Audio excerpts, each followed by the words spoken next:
Philippines ranked 15th out of 63 countries in terms of income inequality, according to a World Bank of the total national income, with only 14% of the said income shared by the bottom 50% of earners. Out of these 63 countries, the Philippines is second only to Thailand among nations in the East Asia and the Pacific. Income inequality continues to increase in today's world. That's one of the social issues concerning power, status, and class in the Philippine society.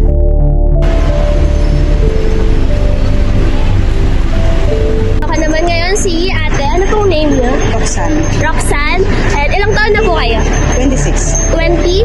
6. 26. Tatanong ko lang po kung ano po yung monthly income niyo po sa work niyo. Monthly income, Monthly income niyo po or yung daily po? 20. 20,000? 20,000. na yun. Sapat po ba yun?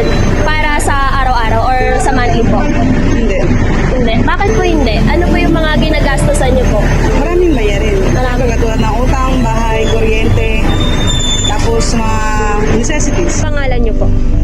Ariel Gastillos, Ilang taon na po kayo ngayon? 49. Ano po yung natapos niyo po? Nautical graduate ako sa BMI Colleges. Gusto namin malaman kung magkano po yung araw-araw po na kinikita niyo po. Minsan 800, 900, gano'n. Yung pinakamataas po. 900. Sapat po ba yung araw-araw na kinikita niyo? Hindi. Upa ng bahay, pambili ng pagkain ng mga bata, pati sa eskwela, hindi sapat. Ano po yung pangalan niyo po? Armina Adan, Ilan taon po kayo? 32. Magkano po yung sweldo niyo po isang buwan? More or less 10,000. Ganyan. Ganyan ba? Ano po yung sapat po ba yun or kulang po? For everyday life po na ginagastos niyo po, yung pang ano niyo po. Siguro for everyday, hindi talaga sapat yun. Pero okay, nairaos naman. Ano po yung mga mostly na pinanggagastos niyo po sa 10,000 or more or less pong sahod niyo po? Para sa pagkain ng mga anak ko, para sa vitamin, saka yung iba sa mga gamit sa bahay. Po yung monthly income niyo po sa trabaho niyo po ngayon? Po. 500. Yung sahod na po ba meron kayo, is sapat po ba yun sa mga expenses na meron po kayo? Hindi sapat. Ano po yung mga pinagkakagastusan niyo po? Kain sa tuition ng anak na. Bakit? Ano pong pangalan niyo, kuya? Dariel Pascua, Ilan taon na po kayo? 29. Ano pong natapos niyo? Third year school lang.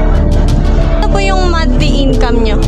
So, ang nasa sahod namin dito sa quincenas nasa 6 o 7 ganun. Sapat po ba yan sa araw-araw na gastusin niyo po? Sapat na rin po. Minsan may mga pagkain naman na inaalok dito sa amin.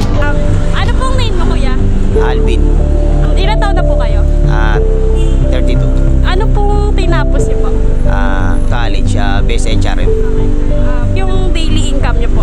Dito is nasa around minimum naman mga 700.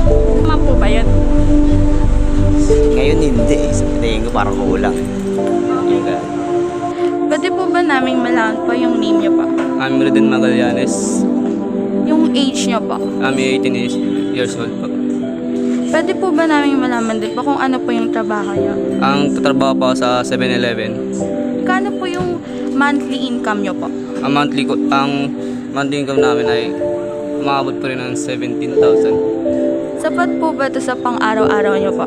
Opo, sapat po. Dahil ako, binata naman walang asawa. Kaya sapat sa akin. Tapos Pangalan niyo kuya? Romel pa? Magkano po yung salary niyo po dyan per day po? Sapat na po ba ito sa araw-araw yung gastos? Ano po ba yung mga expenses niyo? Mga gastos niyo po?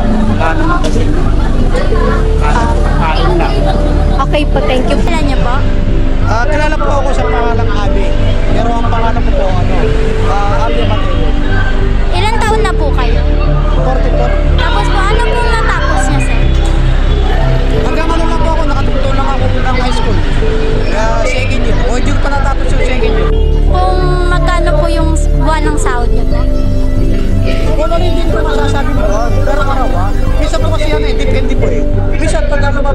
kahit pa paano, kumikita naman. Pagka hindi naman po ako lumabas, syempre, wala. Pero, ganun pa man. Okay lang naman, kumikita at wala. Pares lang naman po para sa akin. Sapat po ba yun yung araw-araw na sinasahod niyo po? Sa pang-araw-araw? Hindi, bilang kasi siyempre, bilang ito nakapag-aral. Either sapat lang yun o hindi. Pwede lang yun kasi napagkakasya naman eh. Dito po ako, kasama ko po si ate. Ano po pangalan? Cindy, Ate, ilan taon na po kayo? 35, Ano po yung trabaho niyo po? merchandiser. Kano po yung sinasahod niyo po kada buwan po? Kundi naman po kada araw po. Ang isang araw kasi namin is 610. Tapos, bali, 2 beses kami sumahod sa isang buwan eh. Kada cut-off. Minsan, inaabot ako ng sahod ko, kinsenas, 7,000 plus. Minsan naman, mas mababa pa doon. Kasi kinakagasan kami sa benefits. SS, pag-ibig, PhilHealth, gano'n. Tapos po, ayun po, yung sahod niyo po kada kinsenas, tingin niyo po ba sumasapat po to sa gastusin niyo kada araw po? Ay, yung sagot ko na yan, hindi sapat. Kasi syempre may 3 akong anak na nag-aaral. Grade 12, grade 11, mag-grade 9 na. Maliit na siya ngayon. Hindi sapat. Syempre kami, gusto rin namin na tumaas yung sahod namin. Pero kaya minsan kasi kami, parang nangangarap din kami mag-ibang bansa para makaraos sa pamumuhay. Ano po yung mga pinagagastusan niyo po sa sahod niyo po kada kinsenas po? Pangangailangan ng mga anak ko sa eskwelahan, pagkain, bayarin. Diba, magbabayad tayo sa ilaw, sa tubig, sa bahay. Pero kasi hindi kami nangungupahan eh. Bali, bahay, tubig, pagkain, tsaka yung budget namin budget ko araw-araw pag pumapasok. Tsaka yung pangangailangan ng mga anak ko sa eskwelahan. Sige po ate, maraming. Sapat nga ba ang sinasahod nila o kulang pa para sila ay mamuhay ng masagana? The persistence of inequality in the Philippines is mainly due to unequal opportunities. The income inequality is driven by inequality of opportunity. This is the inequality to your parents' education, your gender, or your circumstances at birth, such as being born in a poor area. Inequality of opportunity, unfortunately, it starts early in life and limits the potential for upward mobility. Philippines had the highest inequality among Asia's 6 largest economies in income distribution in 2023, with a Gini score of 41.58%. Poor working conditions for Filipino people included long hours, very low pay, and usually were away from home. 800,000 citizens work overseas to raise their financial condition and have a better future for their families. Cause of inequality is that while schooling is widely accessible through the public school system, its quality and attainment vary by income group. Children from poorer households are less likely to reach age-appropriate grade levels and to transition to tertiary education, which severely constrains their earning potential and their prospect for upward mobility.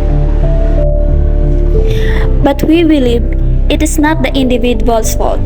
It is within the government and within the country. The Secretary and Vice President Sara Duterte should be conscious of how critical is the scope of the work of the Department of Education in providing the poorer classes in this nation an opportunity to be rid from poverty. The increasing emphasis on skills and technology in the modern economy has increased the premium for college education. The rewards for those who possess the needed skills are high, and those with limited skills are trapped in informal and low productivity jobs. Our policymakers and traditional economists should seriously consider the reduction of income inequality as a greater goal than economic growth. We should think about our future and the next generation. Let's break the cycle na ang mga mahihirap ay patuloy na naghihirap. Ang mga mayayaman ay patuloy na yumayaman.